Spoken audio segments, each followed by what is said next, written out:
This is R.J. Rushdoony, easy chair number 350, November the 8th, 1995. In this session, Douglas Murray, Andrew Sandlin, Paul Biddle, and I will discuss justice. Now, not too long ago, in fact last month, we dealt with justice, although our emphasis in that one was the justice system and the breakdown of it in practice. Our concern tonight is more with justice. What does it mean? What does it lead to when justice ceases to be a viable concept, and so on? Well, for us as Christians, justice means the expression of the being of God, His law. We define justice simply as the law of God. The Bible speaks of it very often, and most of the time it is translated in terms of a word once more common in English, righteousness. Righteousness and justice are the same concepts. Well, having separated the doctrine of justice from God, justice has come to mean less and less. It is now defined by the state, and what the state does is justice. Or as the Soviets said, whatever the state decrees is law and binding. The democracies have a cynical attitude towards justice.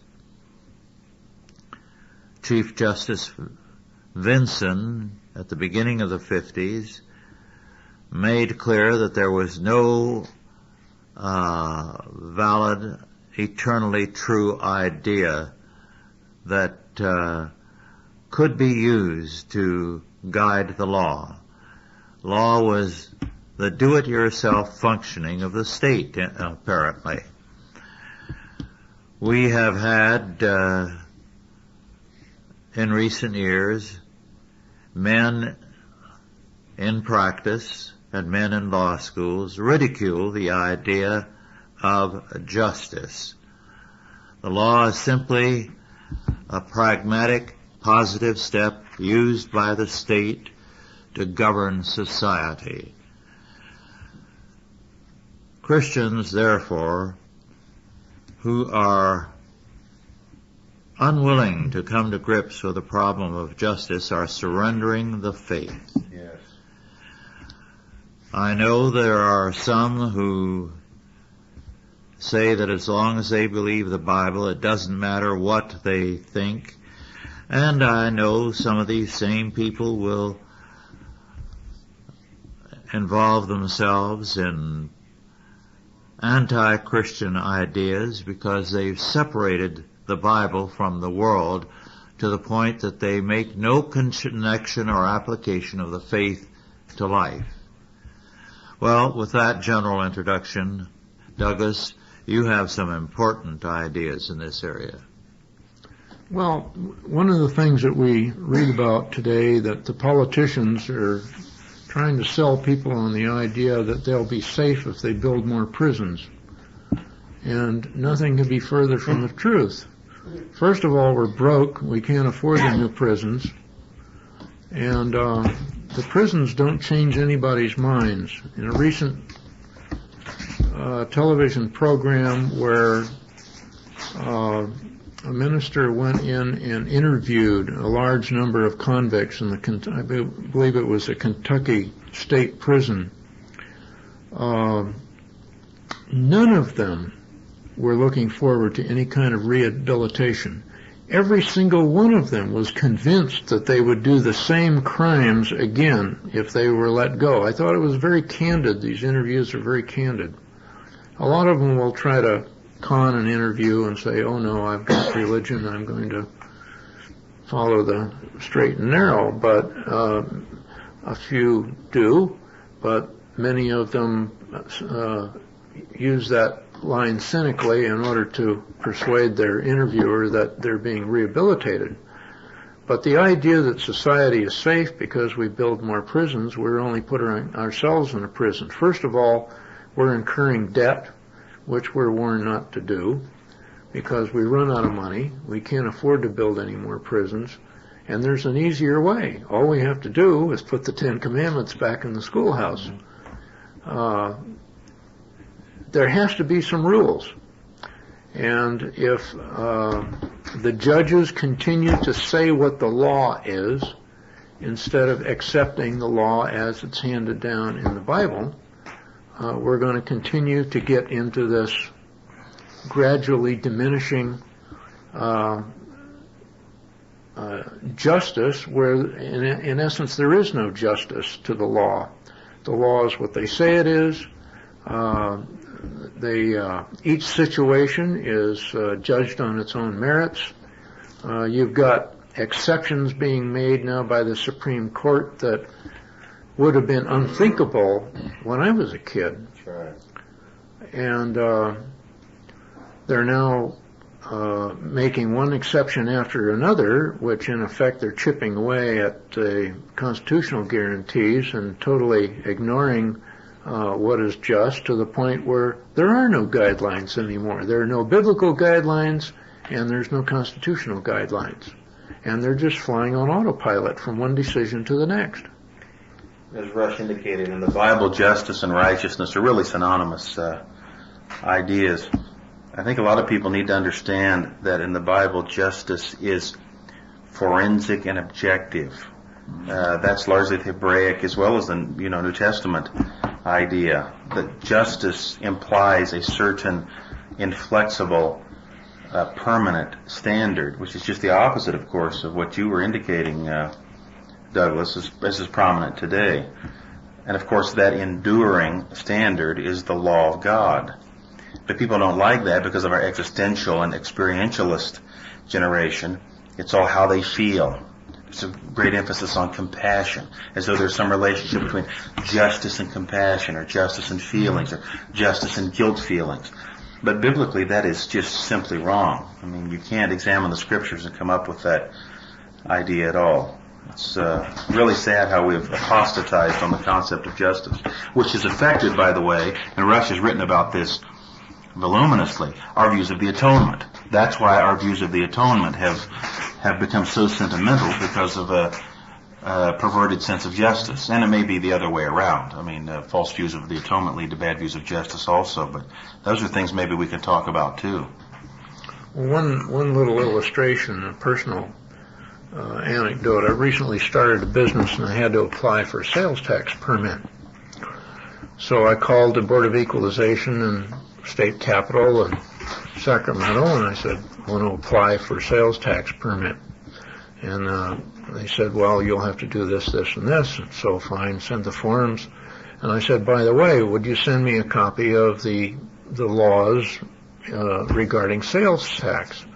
And there was a long silence. And the woman said, well, I don't know if I can do that. And I said, how am I going to obey the law if I don't know what the law is? And the same situation exists in public schools. How are kids going to obey the law if they don't know what the law is? They're not taught the law. If their parents don't teach it to them, and the schools don't have the Ten Commandments on the wall, the kids come out of school not knowing what the rules are. Well, we live in such an antinomian age in which man makes up his own law, and modern public education has fallen into that trap. We don't want to impose any ideas on the students. We want the students to come and give us their ideas, because everybody's basically right from a different perspective. So is it any wonder that they grow up, any of them have become lawless, civilly lawless people? No, it's no wonder that happens. So you have man-made law and you have God's law. That's right. But man-made law, we know how that just wanders and meanders about and becomes whatever man wants it to be. God's law is becoming hash in the hands of a lot of people. You don't find the rigor and the desire to understand and comply and try to live by God's law. But on this word justice, I I think of the ways we use it in our vernacular. We have a justice of the peace, speaking to a community standard of peace. We have Department of Justice. Juvenile justice. And all that Yes. stuff, yes. And I look back to a meeting that I had with some officials in the Department of Justice who were very senior. I'd say within the second or third rung of the Department of Justice.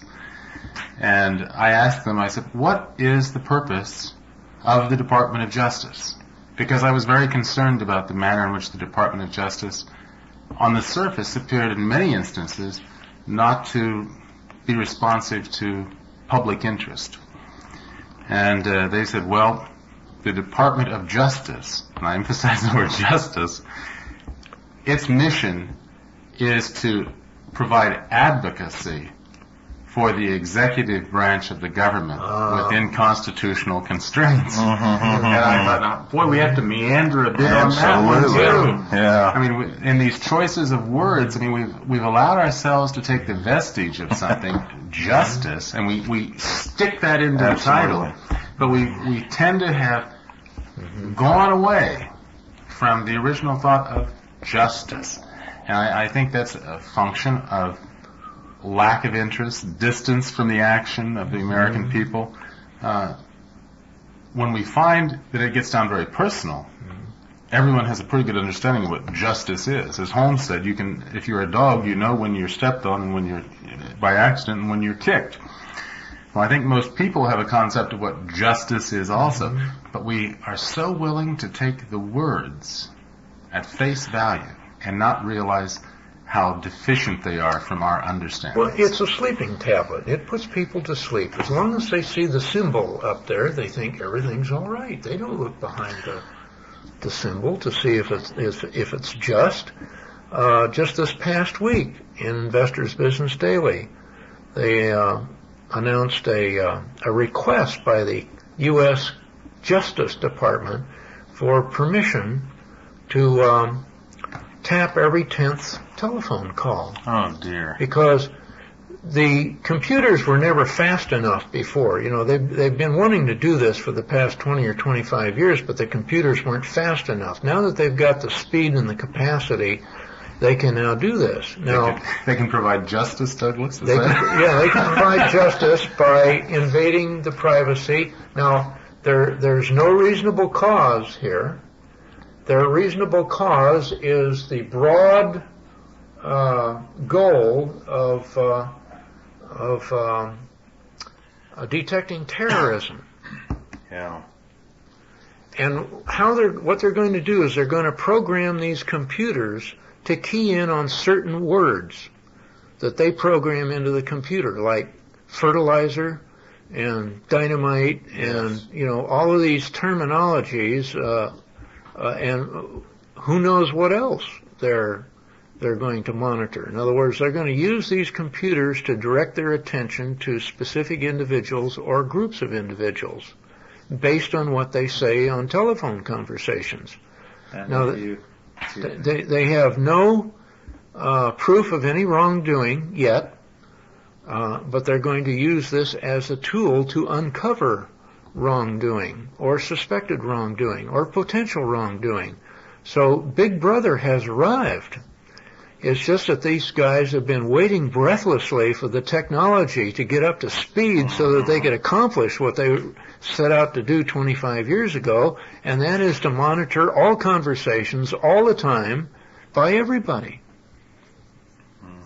We don't deserve man's justice. We deserve God's justice, I tell you that. Yes. Well, oh no, Rush. We were talking about the debasement of words. You take the idea of justice, put it into the hands of a liberal, and he emphasizes what's called distributive justice, and the idea that if you oppose minimum wage, you're being unjust, because it's just that everybody in society be guaranteed a certain level of income. And that's how this word justice is used more by liberals. You wouldn't believe how frequently this word trips along their lips, but it doesn't mean the objective, forensic, unchanging justice that the Word of God indicates. It means their latest ideas cooked up by their sprung by their compassion. It's a prime example of how words really lose their meaning in the hands of unbelievers. Well, semantic twisting has been going on since 1960. They've invented words that mean nothing, and they've destroyed the meaning of other words that used to mean something. Yes. It's been a disinformation game from the get-go. And sometimes just the opposite of what they mean, like in Orwell's 1984. The government societies were just the opposite of what they were intended to do. People are so confused about what they thought they knew, they now conclude that they know nothing. But you take the difference between judges and justices. And we always think of justices as being Supreme Court, Superior Court justice, and a judge being the fellow down in the Superior Court or the local court within a community. I think as we start looking at the judicial system, we begin to realize there's less and less and less justice because of the quality of the judges and justices. It's no longer the quality of a judicial system that we were taught, that we anticipated, and we tended to believe. Now we're starting to see that judicial systems are merely the result of the people who populate the bench. And if you have marginal people on the bench, you get marginal justice. And we shouldn't even characterize it as justice. Douglas, we have to think of another name. Andrew, have you got another name for that besides justice? Well, when the wicked do it, it's called injustice. Judicial expediency. Another point, I was studying this idea, researching for it tonight. Interesting in the Scripture that justice is often associated with weights and measures in the Bible. Yeah. It's really remarkable. And we have an inflationary society, and Rex has pointed this out in his the little booklet on inflation, The Roots of Inflation, I think is the title. We have an unjust society. So we're living in an unjust economic society when we do not have proper weights and measures. Just weights and just measures is synonymous with fairness. That's right. Fairness and equity. That's right. And when we inflate the currency and when we have the federal government involved in little economic games, that really is a denial, one aspect of the denial of biblical justice. But when we see our own Department of Justice going into the federal judiciary system, and in the midst of trial, whispering into the ear of the judge on cases in which they're not involved, civil cases, I think we start seeing I guess you would say cohesiveness of the justice system. And I think all Americans, I get back to this issue, we as being born in the United States, we have this sense you speak of, Douglas, of fairness, equity. We expect it to stand up to scrutiny. We think that if 4 or 5 of us sit down and heard the same facts, we'd come to the same conclusion. And I think now, due to the quality of the bench and their involvement in making law, not just being judges, but in making law, administrative law, perhaps we should say, we have drifted away from justice. We have, even now, sometimes we look at our judicial system of trial by jury, and it's not exactly what we thought it was before. We have some questions. I think many Americans say, what is this trial by jury when you can throw people off the jury, when you can have people on the jury not be responsive to facts? Many people question our system. Now, I think it's still the best system in the world, but in theory, but when you get into practice, due to some things, anomalies of economics and life, our system tends to just clunk along rather than ride smoothly. Well, people have become cynical because of judicial misbehavior. We've had now a generation of judicial activism, which has destroyed people's belief in justice. That's right. And it's happened very quickly. It's happened. It seems to me like it's happened within my lifetime, that people have become so cynical about the law that they no longer care about what's just. It's what's popular. It's what feels good. It doesn't have anything to do with the law. It doesn't have anything to do with what is just. It's what they think it ought to be. And they're simply following what they've been taught. But if you get down, I give you a specific of that I just really, it repulsed me. Maybe 3 to 4 years ago, McDonnell Douglas in St. Louis, was in some financial difficulty. And we had the Department of Defense and the Department of Justice trying to decide whether they should be prosecuted for defrauding the federal government. And the conclusion that they came down to was that we needed to have the resources of McDonnell Douglas to continue to help us in our national defense, and to go back and go after them for defrauding the federal government would not be in the best interest of the government. Mm-hmm. Now, boy, if you're a citizen and you start seeing how you are thrown from one side to another if you do not have the proper withholding or get your quarterly tax payments in on time, you start saying, this is not justice. This is where the individual, without too much difficulty, can start seeing the absence of fairness and equity in justice. We're just going to have to learn how to become indispensable to the government. Well, the point is that's another biblical violation with regard to justice. Biblically, the idea of justice is that there can be no difference between rich and poor. That's one. It's another point about adjudication. You can't consider a poor man's poverty or a rich man's riches. Some people say America's got the best justice money can buy. Well, it shouldn't be that way. But all too frequently it is. But the Bible's very clear on that. Grave warnings to those who dispense justice, that they not take into account the wealth or the poverty of the person involved. Well, again, we come back to God's law and man's law. Absolutely. And we must be governed by the law of God, or we will be governed by tyrants, and that is exactly what has happened today. Now, of course, if you mention God's law today, you're ridiculed as though you were somehow a dangerous person in society. When really it's the people who oppose God's law that are dangerous, because then whenever you can introduce a fluctuating standard in the hands of tyrants, whether a single tyrant or institutional tyranny, as is usually the case, that's what's really dangerous. I mean, biblical law puts the stranglehold on tyranny. It won't permit tyranny. Mm-hmm. But when you get rid of biblical law, that's when we can really be afraid of tyrants, and we've lived to see that today.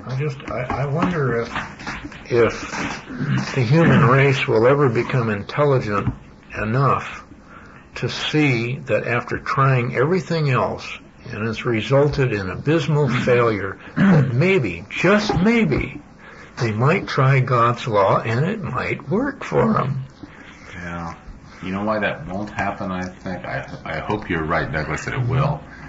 But it's the same thing that I've talked to Rush about, and that is our memory is only the recent past.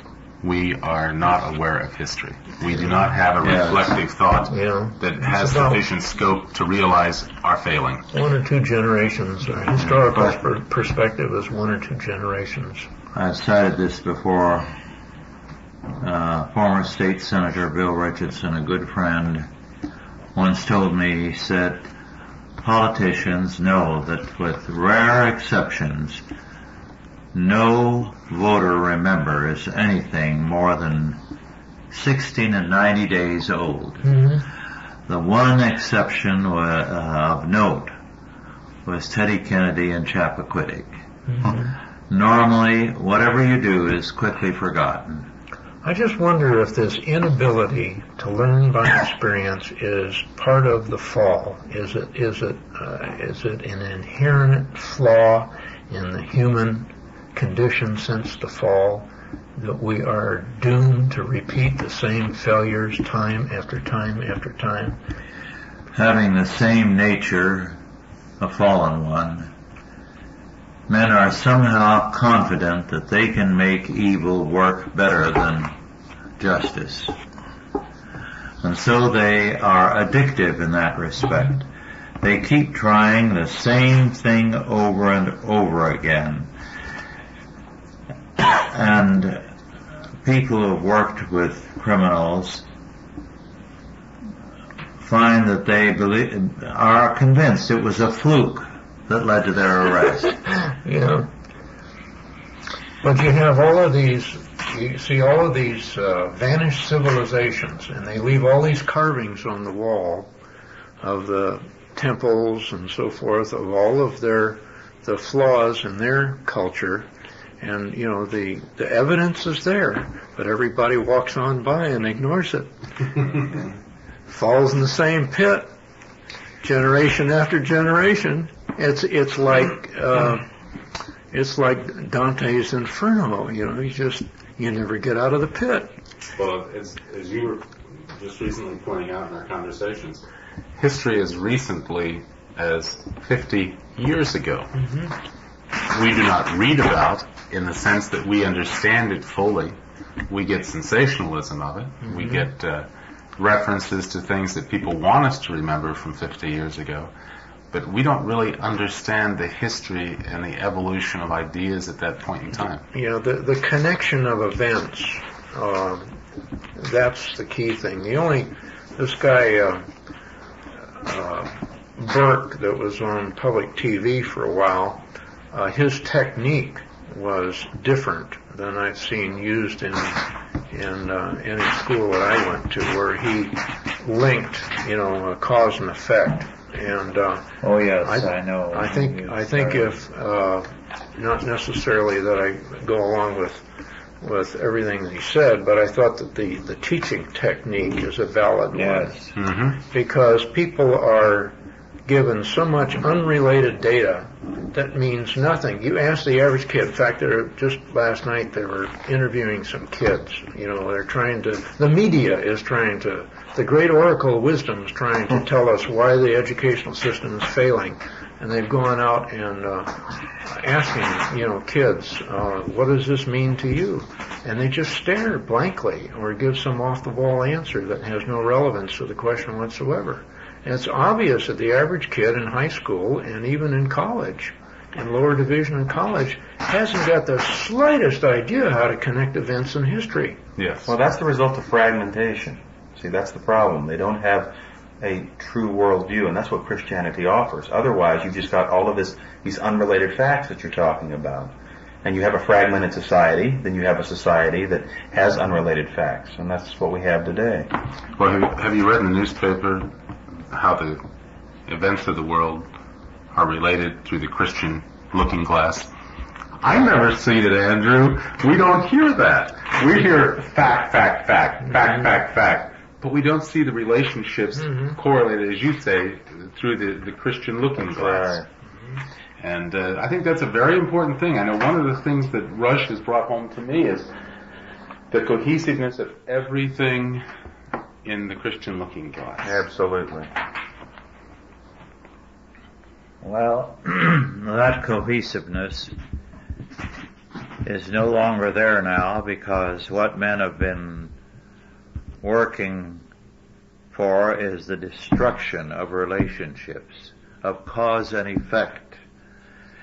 And therefore, it's a do-it-yourself world. You can improvise, you can get along as you see fit, and who's to judge you? What's the standard? One of the things, I've referred to this once before a few years back, that is a memorable experience, was that I was at a major university, and I asked how many had read Emile Durkheim. Almost everyone had. I said, how many of you have been assigned to read this particular chapter of his in the Rules of Sociological Method? None of them. But when I discussed that chapter, they immediately recognized it from everything else in Durkheim.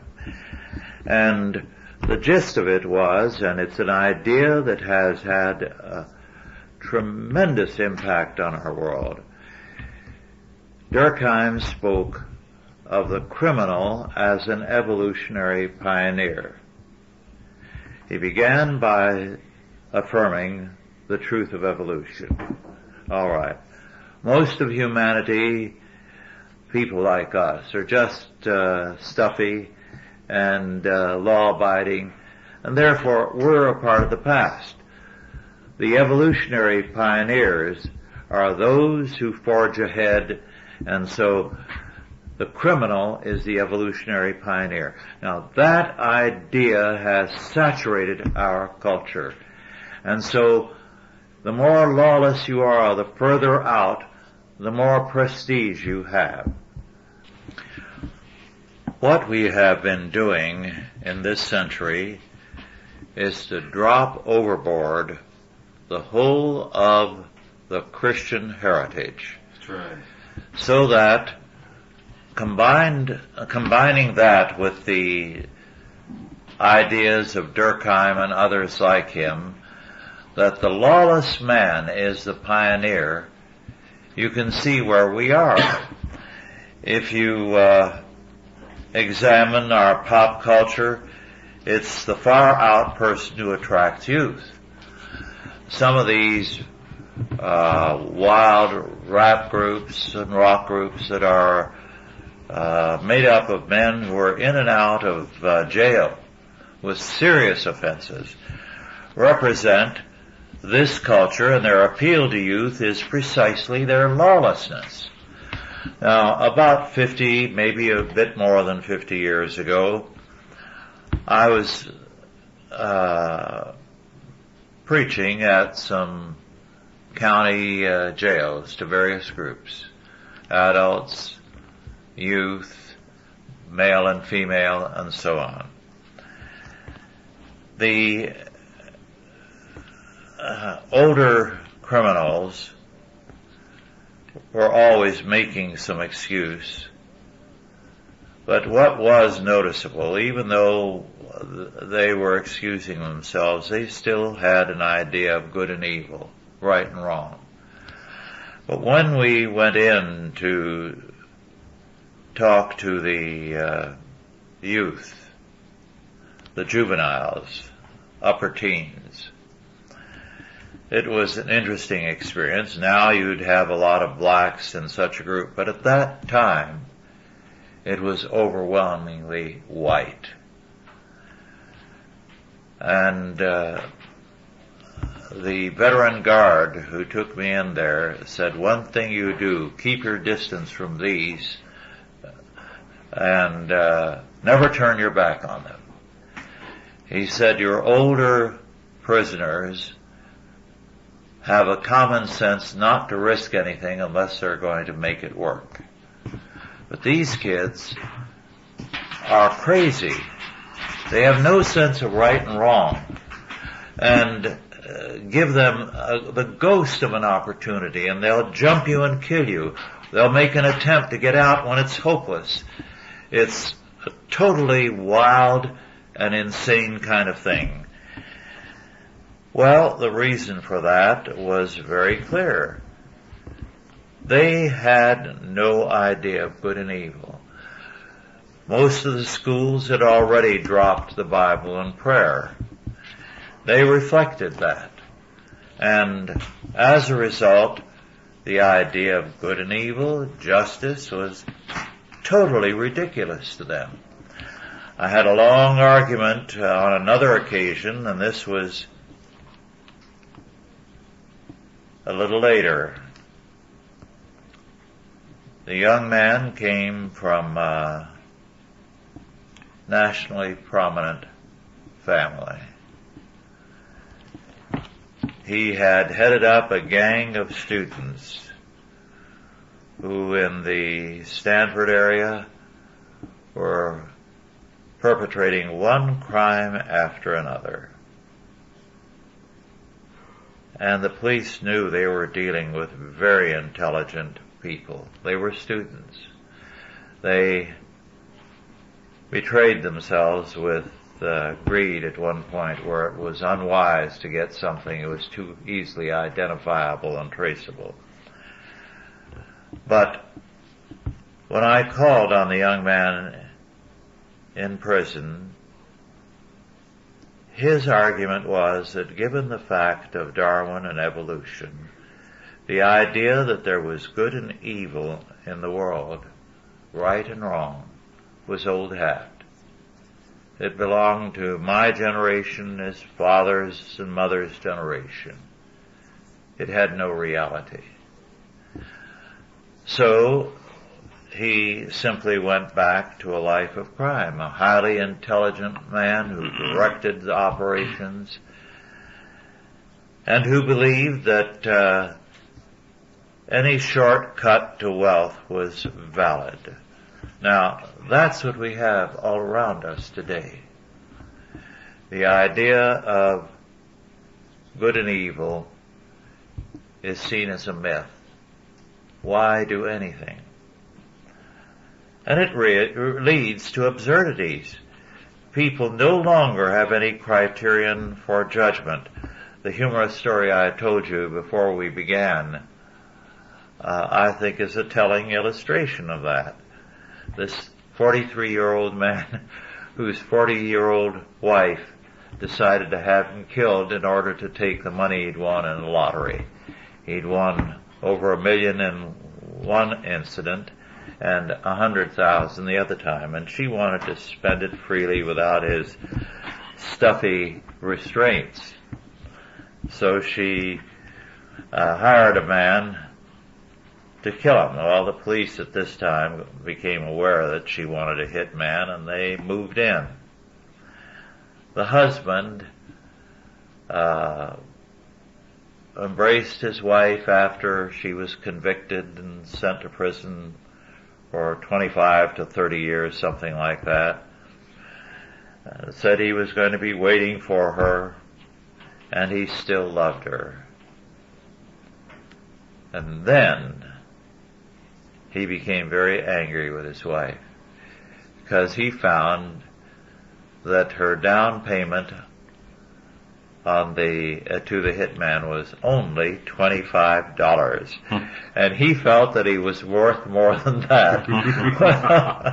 Now, that's amusing because think of the trifle that he became indignant about. People today no longer consider good and evil as important things to consider. Trifles govern them. You know, we've got to remember too that the wicked have to borrow Christian premises to keep any order in society. Yes. So they can't really consistently act on what you were talking about, Rush. I mean, some people within the society can, but if everybody acted according to his lawless presuppositions, we would have total anarchy. So they have to borrow from the Christian presuppositions and from the residue of Christian heritage and Christian culture. And they do so inconsistently, of course. They could never live according to their presuppositions. Well, that reminds me of something that I mentioned to you the other day, Paul. The film of about 30 or so years ago, 30, 35, by the Swedish actress, a producer and director. Ingmar Bergman? Yes, Bergman's husband. La Dolce Vita. La Dolce Vita, yes. It did everything to mock anything that was Christian, godly, decent, and so on. And yet, in the last scene, two of the homosexuals, particularly contemptible figures, suddenly raised the question, wouldn't it be horrible if everyone were like us? In other words, there would be no one and nothing to sin against. And we have a society that is determined to destroy everything that is godly, but it couldn't exist without the godly. It needs them both to provide some kind of order, some kind of functioning, and also because their hostility requires somebody to sin against. Which is to say that the ungodly are parasitic. Yes. Yes, they are parasitic. When you speak of the parasitic activities of other justice systems, so to speak, there are two things that I think we as Christians have to be very careful of. Well, first of all, if I believe that there could be a godly law in Confucianism or Buddhism or what have you, then I wouldn't be a Christian as I am today. But the moment you ask me to live by the standards of other countries, through the Hague Court, through United Nations involvement in foreign countries, you're asking me to give up my Christianity, my concept of Christian justice, my concept of godly law. Those are things that we need to cling to rather than say cavalierly, well, I guess that's necessary. And you're going to have to take a stand in this life about things that make a difference. Absolutely. So the godly law is very important, and the diminution of your own Christian faith is not how you move forward. We can have tolerance without accommodation. Absolutely. And we don't have to accept to tolerate. And I just get, sometimes we're just a little bit too easy as Christians on things we should just grab onto and refuse to give up. Well, the American style of getting rid of something is to marginalize it, isolate it, and submerge it in a sea of contemporaries. You've had the U.S. government recognizing every kind of so-called religion and cult and so forth as a valid religion, and thereby attempting to dilute in the public mind the prominence of Christianity. They've recognized Satanism as a legitimate religion, devil worship, voodoo, you name it.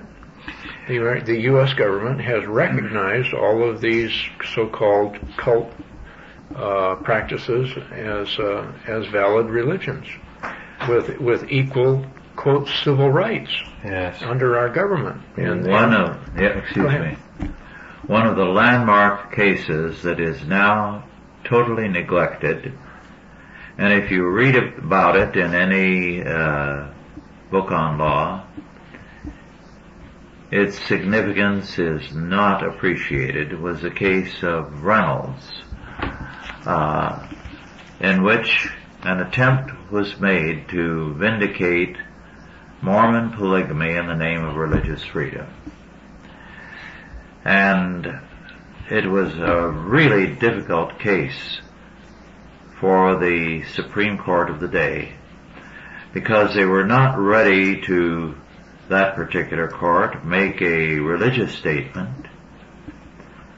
And yet, as they wrestled with the issue, what came through loud and clear to them was, you cannot have an unrestricted freedom of religion, because religion expresses itself in ethics, morality. And every kind of practice was vindicated by some religion or other. They went especially to India, where, for example, with the Thuggees, theft and murder were legitimate. They cited other instances where every kind of sexual practice was legitimate, where the murder of groups that opposed you was legitimate. So they made a quick tour around the world and said that there is scarcely a crime anywhere that is not somewhere vindicated religiously by some cult or group. So they said there cannot be such a toleration of religion, because since law reflects the morality of a religion, you've got to have a congruity between the religion of a society and its law. Yes. One expresses the other. So they refused to accommodate Mormon polygamy. Well, now, of course, what they are doing is to accommodate anything and everything except Christianity. So they're working towards a total breakdown of law. While he was still alive and on the bench, Justice Douglas of the U.S. Supreme Court was ready to speak favorably of the rights of cannibals to practice their cannibalism. And he was ready to vindicate anything on religious grounds. They have an egalitarianism of all acts and views, of course, Yeah. except for Orthodox Christianity. And that, by the way, is one of the real dangers of pure democracy, which Tocqueville pointed out so Let well. me say that Reynolds case, one of the few groups in the United States that have paid attention to it, has been the ACLU. Back in the 20s, they recognized its implications, or at least one of their writers did, and they have been working towards that kind of legal anarchism in which they will defend any practice except Christianity. You know, a real, what should I say, noticeable flag when I listen to people, or I'm speaking mostly of political figures right now because I think of Bill Clinton praying in church, but if people base their experiences and its acceptability on the Bible is one thing. But if they base their belief in the Bible on their experiences, it's an entirely different thing. Yes. And that's the difference between godly law and man's law. Yes. And I don't see that coming forth in our political figures or our government. I'm really disappointed sometimes when I hear things they say, because I see them judging their experiences not by the light of the Bible, but judging the Bible's godly laws in light of their personal experiences and what they feel is acceptable. Mm-hmm. Yeah, They're that's their all own too gods. common. They are their own gods. Yes. That's all too common. Especially in our generation, it's judged in light of their experience, their feelings, and talk about the Calvinistic conception, which is to say the biblical conception of God, and people have said things like, well, I don't like that kind of God, or that isn't the God that I serve. You talk to them about biblical law, and they say, well, that's tyrannical. I ask them, are you saying God's a tyrant? What are you trying to say? Mm-hmm. But they've made up their minds beforehand of the God that they want to serve and of the faith that they want to have, and they try to conform the Bible to their a priori conceptions in their mind. Well, according to Orthodox Judaism, there are 613 laws in the Bible. We would say not so many because they divide a law sometimes into 2 and 3 parts. Now, of those 613, a fair percentage are enforceable only by God.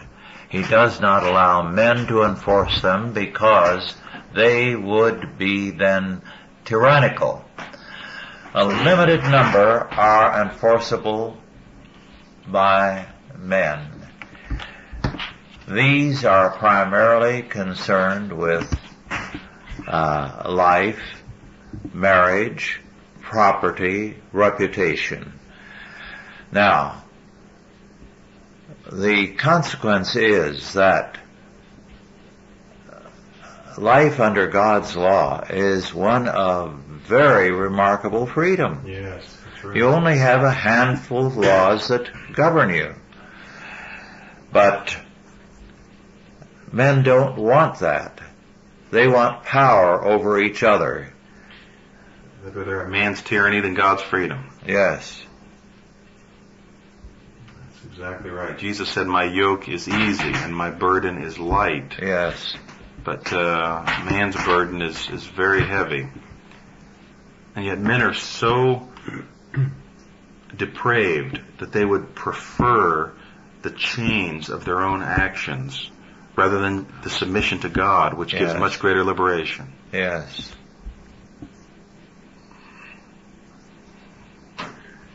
When was the Pledge of Allegiance, United States, it was changed, the wording was changed. Yes, it was changed to include under God. I think it was in the 50s, wasn't it, or 40s? Yeah. Actually, it was because when originally written it did not include that. However, when I was in grade school at the beginning of the 20s, I can remember that the words were there. It had become almost universally used, at least in the areas that I knew anything. or had any experience. So it was legally included in the 50s. But I can remember standing in rows before the steps of Washington School when we had the morning Pledge of Allegiance, and reciting the words, and because they all came from strong churches and Christian families, the kids would boom out, "Under God." But with liberty and justice for all, Yes. as a result of it being included. You were talking earlier on the other side of the tape about prisons and the lack of justice in prisons. You know, I just discovered not long ago that the idea of the penitentiary was largely a Quaker idea in Pennsylvania, the idea of a place to go to, in England, a place to go to be penitent. Well, that itself is an assault on the idea of justice, because justice is not concerned mainly with making people penitent. Certainly the Holy Spirit can do that, but justice is concerned with adherence to the law, breaking the law or adherence to the law. But it's interesting, it's become something very different from that. Prison cells. The word cell originally meant the room in which a monk slept and prayed. And the inner light, the Quakers held, would bring these prisoners to know God in themselves, and therefore they would be changed. Yes, and today we see the secularization of that idea and the rehabilitation. You know, you go to prison to be rehabilitated. But justice in the Bible is not concerned with that. God certainly does rehabilitate certain people, but that's not the idea of justice. Justice is law. Restitution. Absolutely. Yes, restitution. And the recidivism rate is something like 83% and climbing. The law as we have it today is an anti-Christian development, the purpose of which has been to shift the law from the Bible to the state. Juries at one time decided, as I've said often, cases out of the Bible here in this country. And under those circumstances, ignorance of the law was no excuse. We have destroyed the idea of law in this country. One of the great books written in recent years, which nobody will agree with perfectly, but which is all important, is Harold J. Berman, Law and Revolution. And of course, his point is that the idea of law in the Western world comes out of Christianity, out of the doctrine of the atonement, whereby Christ makes restitution for us to God by paying the death penalty for us. And the criminal must either make restitution by death or by either giving up to 5-fold for his offense or working it out as a bondservant. And that prevailed to about 1830 in the United States. Then we adopted the Quaker idea that had been so propagated in England.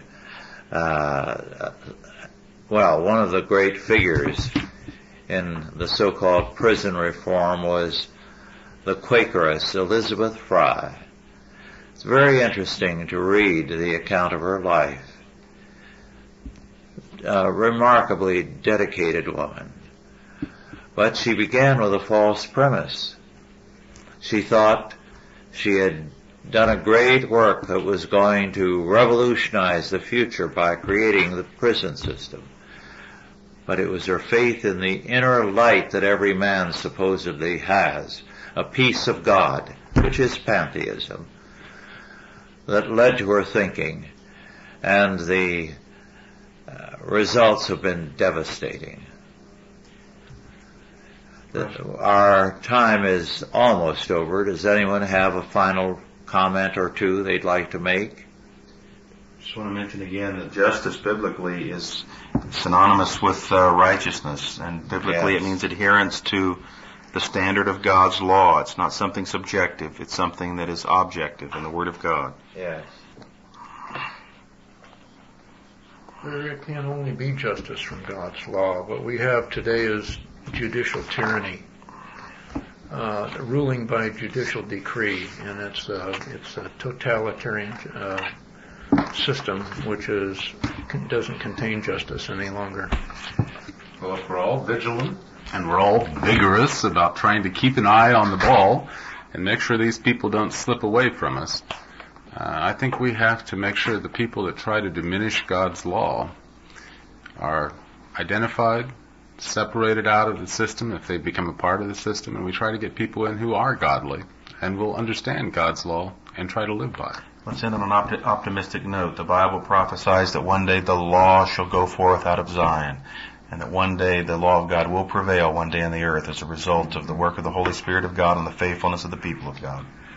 Well, an encouraging fact is the intensity of the attacks and criticisms on me for having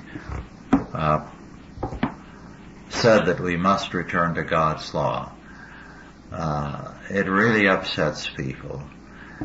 And the liberals do everything they can to treat me as a kind of international menace. Well, if it weren't for the fact that in spite of all their statements, the whole concept of God's law governing us is catching on with people. Yes. Is really upsetting them. There are too many state legislators from coast to coast that have picked up on this because they know what they have is bankrupt. I know that a congressman 30 years ago told me when I was speaking in the chambers there in one of their meeting rooms to a group of congressmen. He said, nothing else works. Everything else we've tried is a failure. Maybe we ought to try biblical law. Now, he was not a Christian as far as I could tell. He was just a man who saw the prevailing failure of every other concept of law. Well, our time is up. Thank you all for listening, and God bless you.